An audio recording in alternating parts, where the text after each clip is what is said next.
قصيدة غزلية وعتابية من كلمات الشاعر سالم قائد أبو جراح آداء أبو أمير. قال سالم وعدني العجايب ما تركتني أعيش في وقت جيد ماخذ حقي وخليت المصايب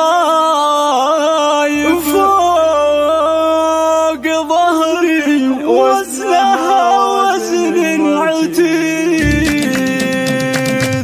قال سالم عودني العجايب ما تركتني أعيش في وقت جيد ماخذ حظي وخليت المصايب فوق ظهري وزنها وزن عتيد. حامله والقلب يشعل كاللهايب ما طفى ناره وناره كالوقيد. وانت يا فاتن حياتي وين غايب كيف تتركني وتلقيني وحيد. قال سالم ودنيا العجايب ما تركتني أعيش في وقت جيد. عقب عهدك إن لك أغلى الحبايب وإني في حبك أنا الحب الوحيد. ليش عهدك صار منثور كاللهايب ذي قطعت أهلي وقلت إنها أكيد. كيف خليته وكيف ما هي السبايب ذي تخليك تترك الحب الشديد. وانت والله قلت لي لو صرت شايب ما تشوف غيري ولو غيري الوحيد. قال سالم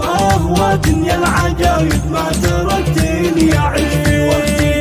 واليوم انت صرت للغير يوم غايب في بلد ما على أرضه سعيد. رحت لأجلك يا حبيبي فالعذايب وانت ما قصدت وضعي العنيد. راح طارق مثل ملغم السحايب كل يوم تقفي وتطلع من بعيد. ويوم أكفيت عني صار الظن خايب والدموع جاري على خدي سنين. قال سالم ودنيا العجايب ما تركتني أعيش في وقتي جيد. ليته ما يجرح وليته كان جايب من نتائج ترجع الحال الفقيد. يا حبيبي لا تجيني بالهبايب من اسمك لا تأتيني جديد. قال سالم ودنيا العجايب ما تركتني أعيش في وقتي. والسعد ما طاح مني بالمصايب يا نظر عيني ويا عمر المدين. والله الناطق زاد فيني المتاعب بعد فرقاك انت يا حب الفريد. لو دريت ان الهوايب للحبايب او يوصلهم الى الحال المرير.